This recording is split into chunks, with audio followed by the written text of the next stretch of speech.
I'll tell you how it all started, and you can decide for yourself if I was crazy or if my neighbor was. It was one of those mornings where the sky feels painted just for you. Soft orange light stretching across the roofs, air still cool enough to make you grateful for the steam rising from your coffee. I stepped out onto the porch, barefoot, still half asleep, holding my favorite chipped mug like it was a little anchor to the world. I wasn't blasting music, I wasn't throwing a party, I was just drinking coffee, soaking in the quiet. And then I heard that voice, sharp, cutting, like a teacher catching you with gum in class. Excuse me. I looked up, and there she was. Nancy. Every neighborhood has a Nancy.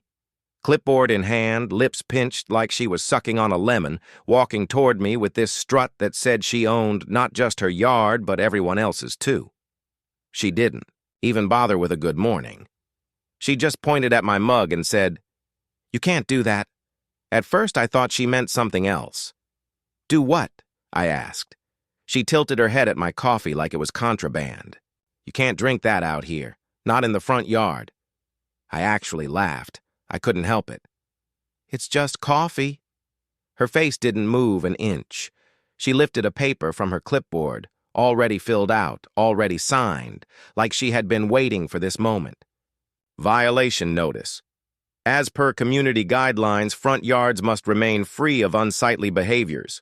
Drinking beverages outside is not permitted. Unsightly behaviors. My jaw nearly hit the porch. I looked around. My lawn was trimmed, flower beds, neat, porch swept clean. I wasn't hurting anybody. But there I was, holding a piece of paper that said I was in trouble for drinking coffee. And the kicker? She told me repeat offenses would result in fines. That's when the blinds started moving. Neighbors peeking, dog walkers slowing down, the whole block suddenly tuning in like it was the neighborhood soap opera. I felt my ears burn with embarrassment, but something else rose up right behind it, this stubborn little fire in my chest. I lifted my mug, took the slowest sip I could manage, and said, "Then fine me. I'm not moving." Her nostrils flared like I'd just insulted her ancestors. She scribbled on her clipboard, spun on her heel, and hissed, "This will not end well." She stormed off like some general retreating to plan her next attack. The rest of the morning was ruined.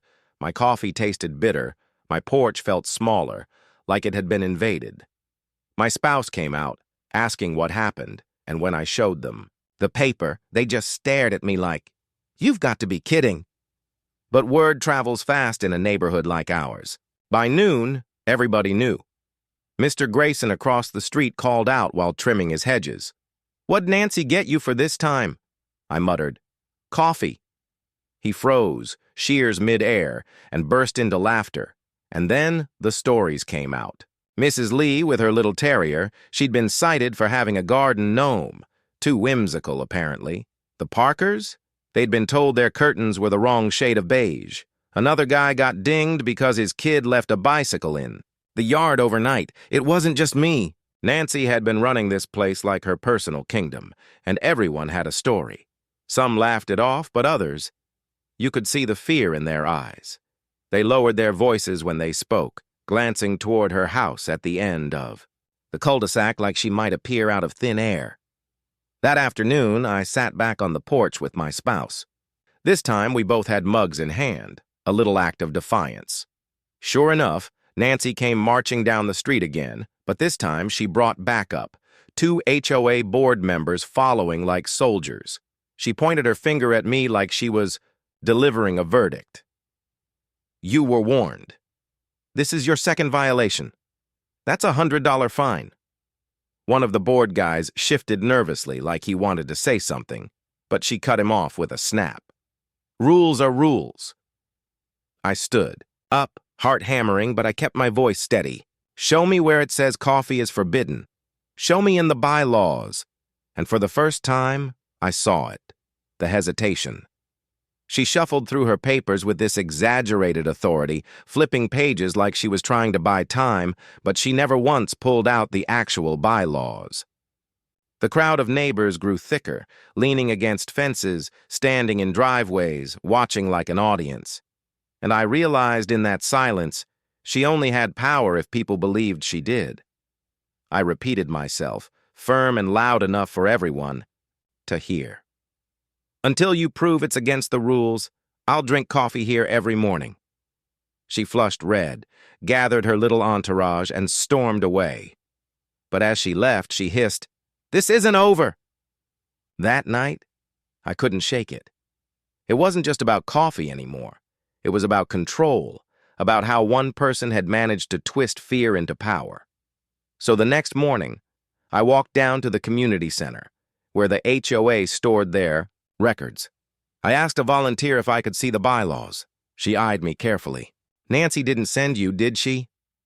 I shook my head. "No, I just want to see the rules myself." She handed me this thick binder that smelled like dust and mildew.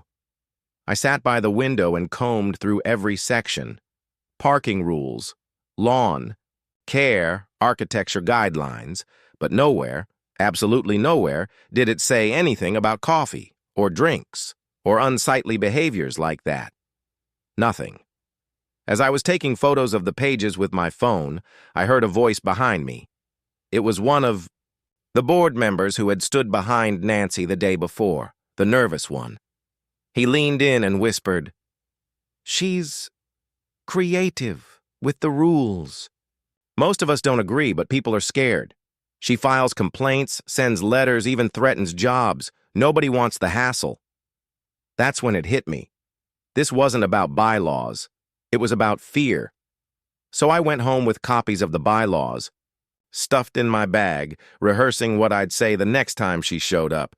And sure enough, there she was, waiting at the edge of my yard like some sheriff in an old western. "Clipboard ready." "You again," she snapped. "Still breaking the rules."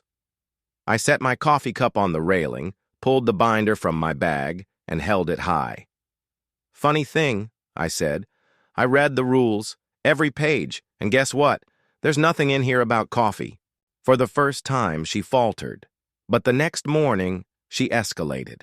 She brought the entire HOA board, 5 members in neat polo shirts, folders in hand like it was a trial.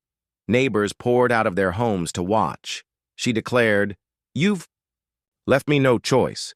Today the board will vote on your violation." I raised the binder for everyone to see. "Before you vote, you should know the truth. I've read every page. There is no rule against coffee in your front yard. Not one." Murmurs rippled through the crowd. Her face turned crimson. She snapped, "Then you must have overlooked the addendum." "Which addendum?" I shot back. She flipped through her clipboard, frantic now, and finally waved a stapled packet in the air. "This! Guideline Addendum 47B. All activities must maintain neighborhood harmony, including loud music, cluttered porches, and yes, beverages in the front yard." The crowd gasped. For a moment, I felt doubt. Maybe she really had something. But as I stepped closer, I saw the truth. Wrong font, uneven margins, no official stamp. I held it up for everyone. "This isn't part of the official bylaws. It's a forgery." That's when the floodgates opened. Mrs. Lee shouted, "She fined me for my gnome with that fake rule." Another neighbor added, "She told us our curtains violated the addendum." One by one, people spoke out, realizing they'd all been victims of Nancy's made-up rules. The board members looked sick.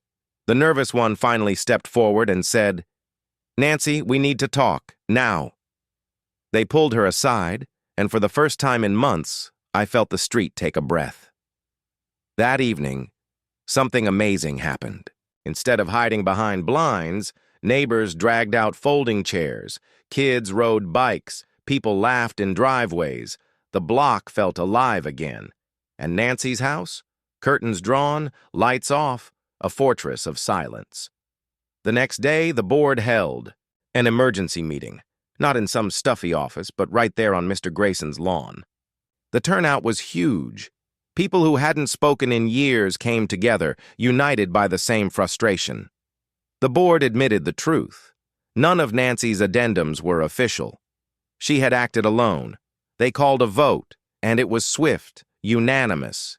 Nancy was removed from the board. When the announcement was made, the cheers were loud enough to rattle windows. Kids clapped, neighbors hugged, someone even cracked open a cooler of sodas. It wasn't just about kicking her out, it was about reclaiming our neighborhood, about realizing that fear had kept us silent for too long. As for Nancy, well, some say she moved out within the week. Others claim she's still there, curtains drawn tight, bitterness brewing behind the glass. Either way, her clipboard lost its power. That night, I sat back on my porch with my coffee. The air felt lighter. The laughter of neighbors carried across the street. Mrs. Lee walked by with her terrier, lifted her mug at me, and said, "To coffee." I raised mine back. "To freedom. And here's the thing, whether it's coffee, a gnome, or a kid's bike, sometimes it only takes one person standing up to remind everyone else they don't have to live in fear. So what do you think? Was I right to push back, or should I have just followed along to keep the peace? Drop your thoughts in the comments because I want to hear if you've ever had a Nancy in your neighborhood and how you dealt with it. And hey, if you think sipping coffee in your own yard should always be allowed, you know what to do. Hit that like button, subscribe for more stories, and let's keep this conversation going.